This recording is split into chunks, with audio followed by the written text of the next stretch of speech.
साथियों, जय हिंद, जय भारत। मैं मदन लाल आज़ाद, संस्थापक संयोजक ठगी पीड़ित जमाकर्ता परिवार और all India bike board taxi union, आज दिनांक 18 मार्च 2024 को आपके समक्ष प्रस्तुत हूँ। राजधानी दिल्ली से कुछ खास खबरें आप सबको बताने के लिए। पूरा वीडियो तमाम साथी ध्यान से सुन लेंगे और जिन साथियों ने अभी तक हमारे न्यूज़ चैनल को सब्सक्राइब नहीं किया है वो इसे सब्सक्राइब जरूर कर लेंगे, लाइक और कमेंट भी कर देंगे ताकि आपको घर बैठे अपडेट मिलती रहे और पता चल सके कि अब आपका डूबा हुआ पैसा आपको किस प्रकार सरलता से और जल्दी मिल सकता है।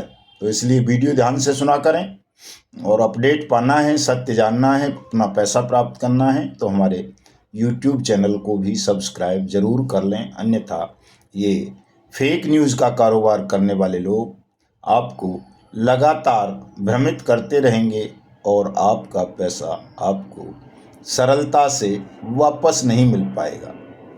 तो साथियों, जैसा कि आपको पता है, हमने देश की 42 करोड़ ठगी पीड़ित जमाकर्ता परिवारों का डूबा हुआ धन उन्हें वापस दिलाने के लिए एक लंबा संघर्ष किया है, लंबा आंदोलन चलाया है और उसके आंदोलन के प्रभाव स्वरूप, परिणाम स्वरूप देश के तमाम ठगी पीड़ितों को उनके भुगतान की गारंटी का अधिकार अनियमित जमा योजनाएं पाबंदी कानून 2019 के रूप में मिला है और अब इस कानून की अनुपालना, क्रियान्वयन सुनिश्चित हो चुका है। पहले पार्लियामेंट ने कानून बनाया, फिर उसकी सरकार ने रूल्स तय किए, स्टेट्स ने रूल्स तय किए, सेंट्रल डाटा बेस बनाने का इसमें एक क्लॉज था, वो सेंट्रल गवर्नमेंट ने बना दिया है। आपको आपके साथ जो धोखाधड़ी हुई है, नुकसान हुआ है, उसकी क्षतिपूर्ति के लिए सेंट्रल गवर्नमेंट ने कोष निर्मित कर दिया है। शेरशाही के अधीनस्थ, शेरशाही एक सरकारी संस्था है, इन्वेस्टिगेशन एजेंसी है, इन्फोर्समेंट एजेंसी है। वही central birds act registry, central birds act authority appoint की गई है, जिसके अंडर क्या सेबी, क्या रेरा, क्या सोसाइटी रजिस्ट्रार और क्या ये दूसरी जितनी भी इन्फोर्समेंट एजेंसीज हैं आपके भुगतान से संबंधित, वो सब इस केंद्रीय बर्ड्स एक्ट अथॉरिटी के अंतर्गत काम करेंगी और इसी अथॉरिटी का काम होगा मल्टी स्टेट स्कैम्स के मामले में सबका भुगतान सुनिश्चित करना। सबसे मतलब जो भी आवेदन करें बर्ड्स एक्ट के अंतर्गत अपने अपने भुगतान का, और देश भर में जितने भी सक्षम या सहायक सक्षम अधिकारी स्टेट गवर्नमेंट्स ने अपॉइंट किए हैं उन पर भी निगरानी रखने का काम यही सेंट्रल बर्ड्स एक्ट अथॉरिटी करेगी। तो अब आपका भुगतान का जो प्रोसेस है, प्रक्रिया है, वो तेज गति से आरंभ होने वाली है। इसलिए तमाम साथी, चाहे वो किसी भी कंपनी या किसी भी क्रेडिट कोऑपरेटिव सोसाइटी के जमाकर्ता निवेशक हों, वो सब अपने अपने भुगतान के दावे अपने अपने नज़दीकी सक्षम और सहायक सक्षम अधिकारी बर्ड्स एक्ट के पास दाखिल ज़रूर कर दें। दोस्तों, जो अपने भुगतान का दावा दाखिल नहीं करेंगे, निश्चित रूप से वो अपने भुगतान के अधिकार से वंचित रह जाएंगे। साथियों, साथ ही चूँकि देश के तमाम ठगी पीड़ितों के मन में ये रहता है कि उनकी बात सरकार सुने, प्रधानमंत्री सुने, प्रधानमंत्री उनके बीच में आए। हालांकि आपके बीच में आने से बहुत ज़्यादा कोई अंतर नहीं पड़ता यदि प्रधानमंत्री हमारे बीच में ना भी आए, लेकिन हमारा भुगतान कर दें तो काम चल सकता है। उनके साथ फ़ोटो खिंचवाने से, उनसे मुलाकात करने से या उनकी बातें सुनने से कोई विशेष लाभ किसी को होगा ऐसा मुझे नहीं लगता। लेकिन इतना ज़रूर होता है कि जब देश का सर्वोच्च शासक प्रधानमंत्री कोई बात अपने मुंह से कह देता है तो उससे हमें मीडिया में स्थान मिल जाता है। दूसरा, जो बेईमान किस्म के, भ्रष्ट किस्म के, निकम्मे किस्म के अधिकारी होते हैं वो डरने लगते हैं और वो जल्दी से कानून की अनुपालना सुनिश्चित करने लगते हैं। तो इसी प्रयास में हम लगे हुए हैं, जैसा कि भाजपा नेताओं ने हमसे वादा किया था 12 मार्च के ताल कटोरा इंडोर स्टेडियम में हमारी सभा के अंदर, प्रतिनिधि सम्मेलन के अंदर, प्रधानमंत्री स्वागत समारोह के अंदर, कि वो जल्दी ही हमारी बात प्रधानमंत्री जी तक पहुंचाएंगे, शीर्ष नेतृत्व तक पहुंचाएंगे और उनसे हमें मुलाकात का समय दिलवाकर हमारे प्रतिनिधिमंडल से वार्तालाप करेंगे। तो इसमें एक बड़ी प्रोग्रेस हुई है दोस्तों। 2 दिन से मैं इसी काम में लगा हुआ हूँ, इसलिए फ़ोन कॉल भी अटेंड नहीं कर पा रहा, ग्रुप्स में भी ज़्यादा एक्टिव नहीं रह पा रहा, देख नहीं पा रहा कि क्या हो रहा है क्या नहीं हो रहा। तो आपको इसे लेकर व्यथित होने की, चिंतित होने की आवश्यकता नहीं है। हम आपके काम में ही लगे हुए हैं, इसलिए वक्त नहीं मिल पा रहा। और 21 या 22 मार्च को हमारी मीटिंग भारतीय जनता पार्टी के शीर्ष नेतृत्व के साथ होगी। आज समय मिल गया है, अभी मैं वहीं से आया हूँ, सुबह जल्दी निकला हुआ था, अभी पहुँचा हूँ। मेरे साथ हमारे चौधरी रामस्वरूप एडवोकेट साहब, जो हमारे नेशनल एडवाइज़र हैं, वो भी थे। तो काफ़ी सारी चर्चाएं संगठन को लेकर, मिशन को लेकर, भुगतान को लेकर, विकसित भारत को लेकर और तमाम मुद्दों पर हमारी आज लंबी वार्ताएं हुई हैं हमारे सेतु बंधुओं के साथ, जो भाजपा के शीर्ष नेतृत्व और सरकार और हमारे मध्य सेतु का काम कर रहे हैं, मध्यस्थ की भूमिका का निर्वाह कर रहे हैं उनके साथ।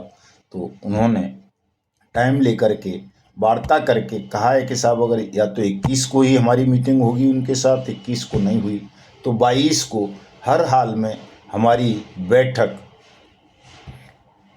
भारतीय जनता पार्टी के शीर्ष नेताओं के साथ होगी और वो फिर प्रधानमंत्री जी से समय लेकर हमारे प्रतिनिधिमंडल की मुलाकात प्रधानमंत्री जी से करा देंगे।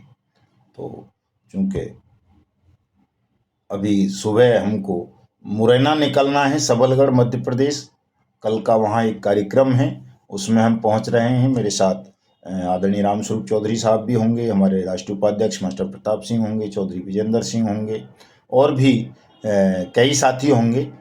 तो हम कल मुरैना पहुंचेंगे, वहाँ बैठक करेंगे, साथियों से चर्चा करेंगे। साथ साथ बीच में थोड़ी देर के लिए हमारे जो धौलपुर के जिलाध्यक्ष हैं राजस्थान के, उनके आवास पर भी थोड़ी देर के लिए रुकेंगे और वहाँ जो साथी आएंगे उनके साथ भी चर्चा करेंगे कि राजस्थान में किस तरह जल्दी से जल्दी बट्स एक्ट को प्रभावी करवाया जाए और राजस्थान में भी भुगतान पटलों की स्थापना हो, साथियों का भुगतान हो।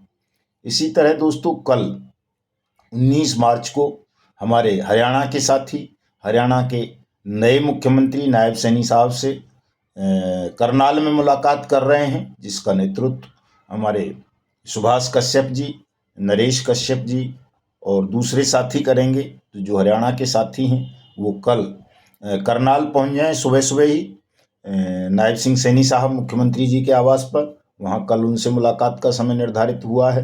तो हरियाणा में जो थोड़ी बहुत दिक्कतें हो रही हैं, कहीं कहीं भुगतान पटलों की स्थापना नहीं हुई हैं, वो दिक्कतें संभवतः कल समाप्त हो जाएंगी। कल ही ये मुरैना और धौलपुर में बैठक कर लेंगे और राजस्थान के विषय में अगली रणनीति पर काम शुरू कर देंगे।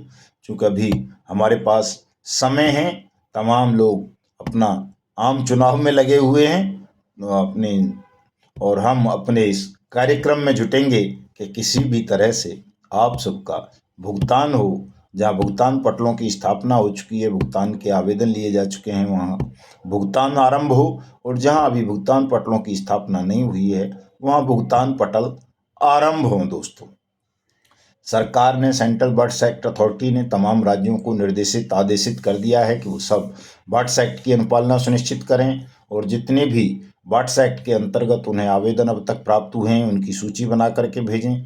उनके क्षेत्र में कौन कौन सी कंपनी जमा योजनाएं चला रही हैं, लोगों से धन ले रही हैं, किस किस नाम पर ले रही हैं, किस किस तरह की वो कंपनी हैं, सोसाइटीज़ हैं, कॉरपोरेशन हैं, क्या हैं, उनकी बारे में भी सूचना साझा करने का आदेश सेंट्रल बर्ड्स एक्ट अथॉरिटी ने तमाम राज्यों के चीफ सेक्रेटरीज को कर दिया है। और चीफ सेक्रेटरीज अपने अपने संभागीय आयुक्तों, जिलाधिकारियों, एसडीएम और तहसीलदार वगैरह के माध्यम से सेंट्रल बर्ड्स एक्ट अथॉरिटी को अपनी रिपोर्ट प्रेषित करना आरंभ कर दिए हैं। इसी क्रम में झांसी मंडलायुक्त का एक आदेश आ गया है, तमाम एसडीएम्स को, तहसीलदारों को, डीएम्स को उन्होंने कर दिया है।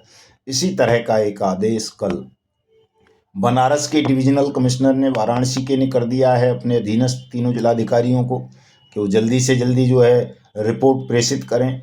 और भी कई जगहों से इस तरह के आदेश आ गए हैं, उनकी सूचना हमें मिल रही है लगातार।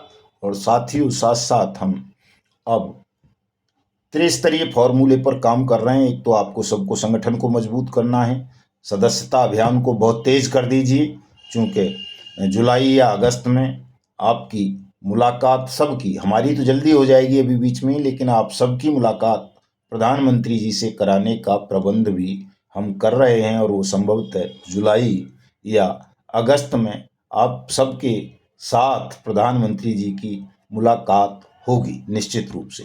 तो इसलिए कोई साथी तनाव नहीं लेगा। अब आपके भुगतान में कोई देरी नहीं है। देरी है तो केवल और केवल आपकी अनभिज्ञता की, आपकी अज्ञानता की, आपकी उदासीनता की। आप लोग ठीक से आवेदन नहीं कर पा रहे हैं। अभी भी लोग आपको भ्रमित कर रहे हैं। किसी भ्रम का शिकार अब आप ना हो साथियों, चूंकि भुगतान की गारंटी का अधिकार आपको मिल चुका है। निश्चित रूप से आप सबका भुगतान होगा। चूंकि हम अभी और कई दिन बहुत ज़्यादा व्यस्त रहेंगे, इसलिए अनावश्यक फ़ोन कॉल कोई साथी नहीं करेंगे। और संगठन के निर्माण में, संगठन का नवनिर्माण किया जा रहा है। मैंने आपको बता दिया था कल के वीडियो में। संगठन के नवनिर्माण में मैं सभी लोगों को समाहित करूंगा। किसी को भी चिंता करने की जरूरत नहीं है। यदि वो व्यक्ति ईमानदार है, परिश्रमी है, तो आपके मन में कोई छल कपट है, कोई बेईमानी की नीयत आप रख रहे हैं, तो उसकी भी स्क्रूटनी करेंगे। और ऐसे किसी भी साथी को अब संगठन में कोई स्थान या कोई पद नहीं दिया जाएगा जो कोई निहित स्वार्थ की पूर्ति के लिए संगठन से जुड़ना चाहते हैं। दोस्तों, बहुत बड़ा संगठन है हमारे पास संसाधनों का घोर अभाव है।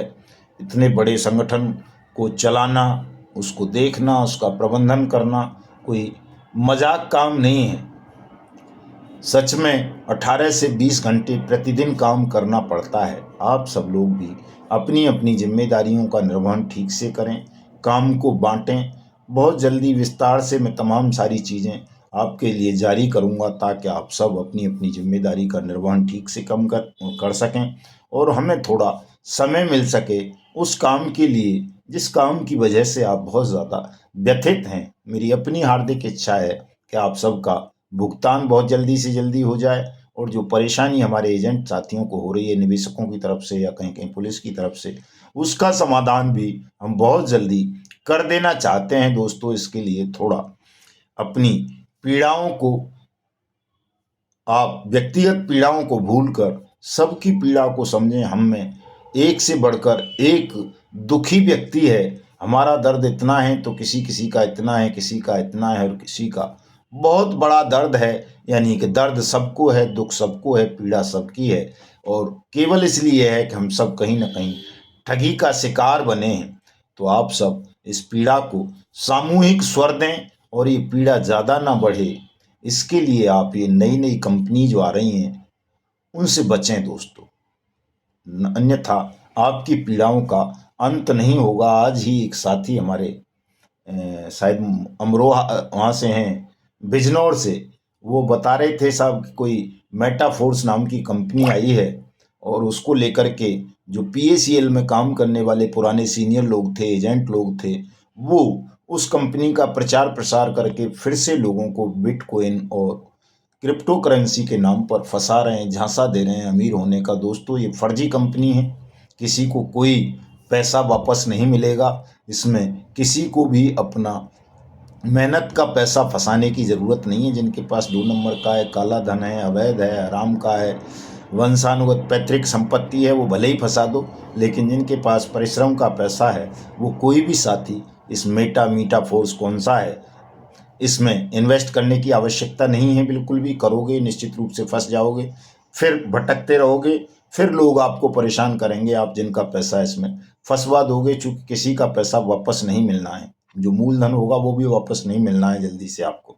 तो इस तरह की जितनी भी ये ठग कंपनीज हैं, चाहे वो मीटा फोर्स हो, अनंत निधि हो, या वो कौन सी क्या उन्नति हो, या वो समृद्धा जीवन वाला कौन सी चला रहा है वो हो, या कोई और हो, जो भी इस तरह की पोंजी स्कीम्स, पिरामिड स्कीम्स चलाने वाली कंपनी है, चाहे वो बिटकॉइन के नाम पर हों, क्रिप्टो करेंसी के नाम पर हों, या किसी प्रोडक्ट के नाम पर हों, इनसे बचिए, दूर रहिए। इनमें अगर आप दोबारा से लालच में आकर इन कंपनीज में काम करोगे, ठग कंपनीज में या ठग क्रेडिट कोऑपरेटिव सोसाइटीज में, तो निश्चित रूप से अपने जीवन के आनंदों से वंचित रह जाओगे और निवेशकों द्वारा पीटे जाओगे, कूटे जाओगे, और पुलिस भी आपके खिलाफ मुकदमे दर्ज करेगी, आपको हवालात की हवा खिलाएगी। अब बच नहीं पाओगे, चूंकि अब इन तमाम स्कीम्स के खिलाफ अनियमित जमा योजनाएं पाबंदी कानून 2019 जैसा सख्त अधिनियम है, जिसने देश में प्रत्येक पॉन्जी स्कीम्स और पिरामिड स्कीम चलाने वाली कंपनी और क्रेडिट कोऑपरेटिव सोसाइटीज को, बैंक्स को,